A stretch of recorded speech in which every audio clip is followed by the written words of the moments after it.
Welcome to the Roar of Judah. Our mission is to hear God's voice above the noise of this world. And now, here's your host, Dr. Mike. Hello and welcome to another episode of the Roar of Judah. I'm your host, Dr. Mike. And in Scripture, Hebrews 4:16 tells us to let us approach God's throne of grace with confidence so that we may receive mercy in our time of need. And, we're living in a world where there's a huge time of need for so many people out there, so many people broken, so many people hurting. And unfortunately, a lot of times, to cover up that hurt, to cover up that pain, a lot of people turn to drugs, people turn to alcohol. And, as I was talking with our guest today, the statistics and coming out of that are not real positive.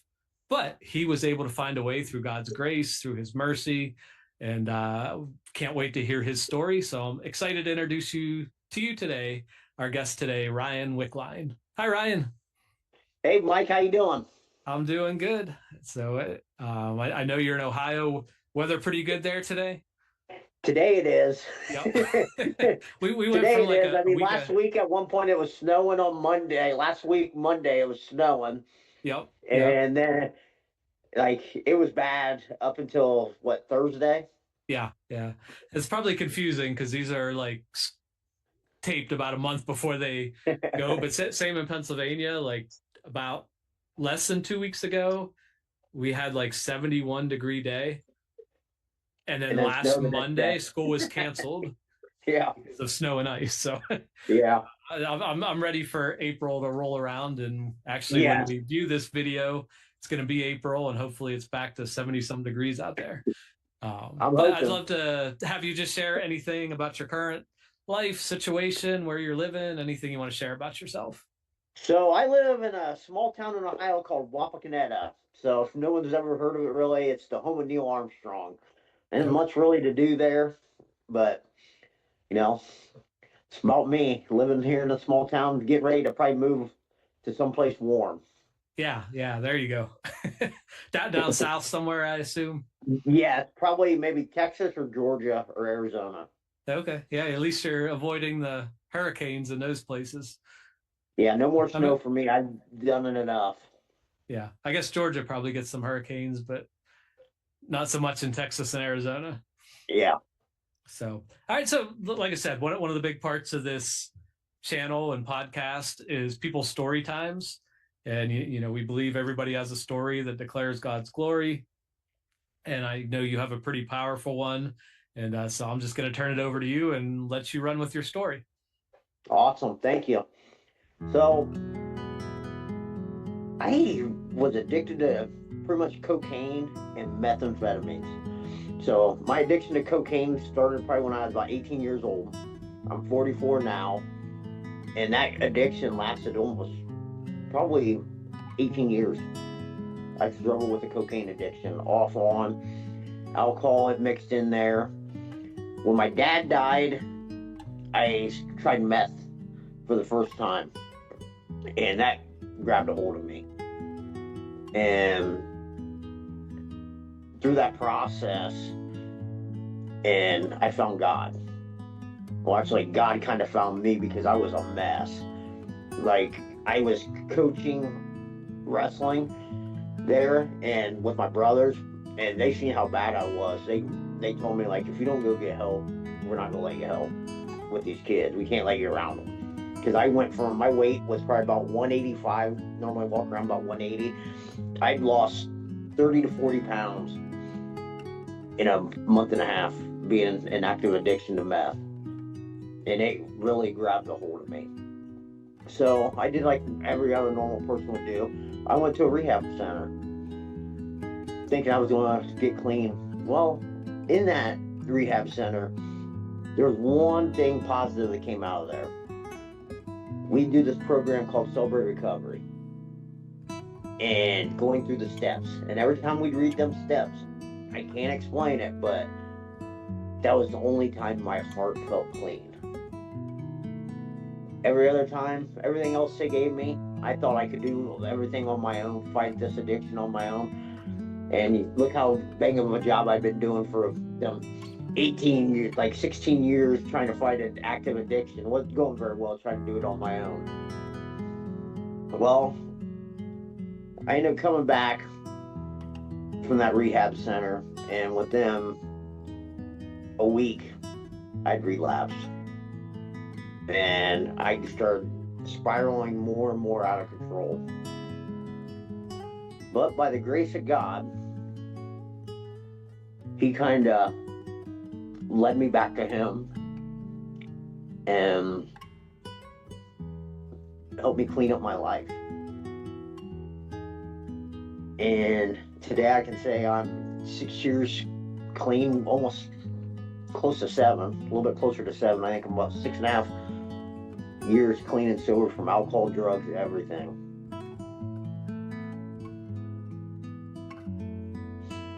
And when you look back on your own story and the struggles that you've had with drugs and alcohol, what kind of impact did that have on your family as you were going through that? I mean, my relationship with a lot of my family members was kind of non-existent at the time because I was chasing drugs and alcohol. I mean, but now I look back at it, it was more to mask my own pain. So there was a lot of, I didn't want to be around them because I was kind of embarrassed and trying to hide everything. Trying to hide that I was all on drugs and alcohol, just all messed up all the time. But they knew. And then they confront me about it. You don't know what you're talking about, lie about it, like everybody does. And I just tried to kind of hide behind this mask. But it was just hiding my pain that I felt, because when I was 18, it started really down that path. I was going to Ohio State University on a full academic scholarship, and my grandma was diagnosed with cancer. And I lost her. Well, started spiraling out of control, didn't know how to fight anything. Just wanted to cover up my pain, didn't know how to deal with it. Wasn't given the tools growing up because I was a child of divorce. My dad really wasn't around, so there was that hole in my heart, and there was no really love around me. My mom loved me, but I had 2 older brothers, but we didn't know. We were from a broken home, and back then in the 80s, that was kind of taboo to be growing up in a divorced family. Yeah. And how did you repair the relationships with your family after you got clean? And my mom was always there, she was always there in my corner. And I would never been able to make it out without her, because at one point I told her to hold me accountable. I said, you got to make sure I go to these meetings. I'd lost my license, everything. I was like, hey, I need you to take me to these meetings. Take me to these recovery meetings here. And I need you to just force me to go. And she did. That was one positive. My other family members, I stayed away from a lot of them for a while until I got strong enough on my own. And then just started repairing it by apologizing and showing that I was trying to do better. Because there was a lot of doubt. There was so much doubt on a lot of people's parts. People saying, oh, he's not clean. He's not trying to get sober. He can't do it. He's tried so many times. What's different now this time? Everybody talking behind your back, the whispers, and I just didn't let anything bother me and just kind of trusted in God's plan. And when He felt it was right to bring people back into my life, I allowed it. And I know, working in counseling, when I get a lot of family members that are anxious or depressed because they have a son or a daughter that's got mixed up with drugs, and they're always asking what do they need to do to make the light bulb come on for that person, that they need to change, and they need to change now. And I know you kind of mentioned you were coaching wrestling, and your brothers said you're gonna have to step aside till something changed. Was that your light bulb moment, or when did you come to the point where I can't live like this anymore? So my light bulb moment was a little bit of that, but I'll tell you, at one point, me and my girlfriend at the time got evicted from my house. I kind of left my job because I was a mess. And I usually always worked, even when I was in my active addiction. But at this point, I was a mess. And we went and stayed at a friend's house on their couch. One of my friend's houses on a couch. And I went to my mom's house, and my little nephew was there. And when I came there, he said, "Uncle Ryan, you came home to me. Uncle Ryan, you came home." And I felt like this big. I felt like a pile of, you know what, that's what I felt like. Like, oh my God, what am I doing? Like, what am I doing to this young kid who looks up to me? What am I doing for all those other kids, the wrestling kids that look up to me? How I try to tell them to fight. How can I tell them to fight and be a hypocrite if I can't fight myself? Yeah. So there was a lot of soul searching in that moment. I mean, but that was that light bulb when I see my little nephew tell me, "Uncle Ryan, you came home to me." Like, wow. It wasn't immediate. It wasn't like that day I was like, oh, I gotta go do something. No, it sat in my heart for a couple days, and finally I just tell people, I stood up, threw down a bag of drugs, and walked away. I mean, I relapsed again, I relapsed again and had more people turn on me again. Even after I'd gotten clean for 4 months, and then relapsed again, and people turned my back on me and said, "Hey, you can't do it. You can't do it." You like sitting there hoping for my demise when I was on the verge of like committing suicide. Like, that's how some people are. Like I took that personally, that people were like cheering on my demise when all I wanted to do was die because of the pain I was going through. I was just like, that's how evil some people are. Yeah. And I know one of the big things, in recovery is, trying to get out of your old environment. So have you found, the friends that you had and the people that you were able to obtain cocaine and other drugs from, like, have you completely cut them out of your life? Or are they still in some way active? I cut out a lot of people. A lot of people cut themselves out of my life though too, once I started getting clean too, Like, there's some people that I cut out, and then others that just cut themselves out. But and I'll tell you, like, the first time, like, when I made it to 4 months before I had a major relapse and about committed suicide and got clean for good, I cut myself away from everybody, besides like my mom and stepdad and things like that. But then that second time, God showed me, you're not getting stronger by avoiding everybody. You get stronger by saying no. And that was like a light bulb moment, so I put myself in like these fire moments, like uncomfortable positions for like nanoseconds, and then kind of dip out. So I'd go like a friend's house, and they might be having a party. It's the middle of summer, they're having a party, and I'd go there for maybe 5 minutes. And then that urge would come, and I'd walk away. But I was praying for God's strength the whole time, and I felt like that's what He wanted me to do. And it was hard. Yeah. But yeah, I pretty much cut out a lot of people. Besides, some I've allowed back in. God's like, "Hey, let them back in. They're supposed to be tied to you." So I kind of looked at who was defending me in rooms I wasn't in, too. Why there's a lot of people talking bad about me while I was actually doing good and trying to get clean.